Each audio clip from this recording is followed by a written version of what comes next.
Началась акция с соревнований по плаванию, которые прошли в Олимпийском бассейне. В турнире приняли участие 64 пловца, которые соревновались на дистанциях 50 и 100 метров вольным стилем.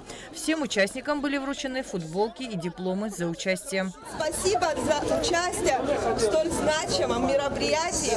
Мы вам желаем здорового образа жизни, чтобы вы всегда вели себя хорошо, не нарушали общественный порядок и чтобы всегда были здоровы. Свыше 200 человек, от юных и именитых спортсменов и просто активных горожан до опытных марафонцев, совершили забег по набережной столицы, чтобы выразить протест против наркомании и призвать соотечественников к здоровому образу жизни. Участники забега преодолели дистанцию в 2,5 километра. Сегодня достаточно активно приняла молодежь участие. Многие именитые спортсмены абхазские находятся тут. Молодежь видит, берет пример с них. И если будут подобные акции проводиться чаще, народу будет собираться еще больше. Стартовали бегуны от начала набережной со стороны маяка и финишировали на площади у Абхазского драматического театра. Среди мужчин первым стал Денис Саманба, а среди девушек – Валерия Дмитриенко. Надо жить здоровым образом жизни, а не губить свое здоровье.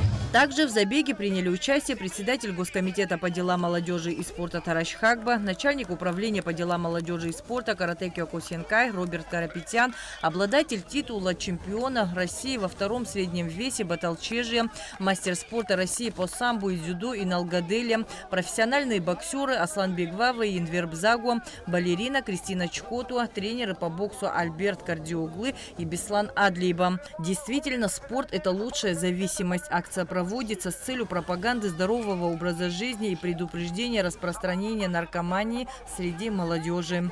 Помимо того, что мы занимаемся развитием профессионального спорта, наша задача еще и развивать, дать возможность людям просто заниматься спортом. Это очень важно.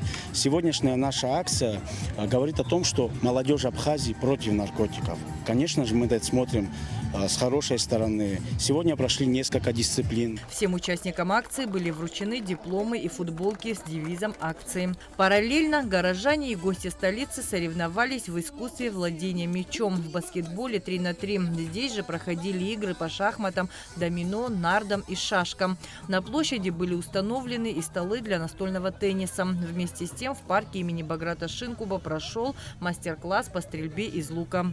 Мероприятие посетили и приняли в неактивное участие первый вице-премьер Беслан Жопуа, советник президента Абхазии Ахра Ашуба, министр финансов Владимир Делба, заместитель министра туризма Дмитрий Зантария и двукратный чемпион мира по дзюдо Борис Богателя. В планах у организаторов акции молодежи Абхазии против наркотиков провести данное мероприятие и в других районах Абхазии. Адиса Сагария, Камила Джопуа, Абхазское телевидение.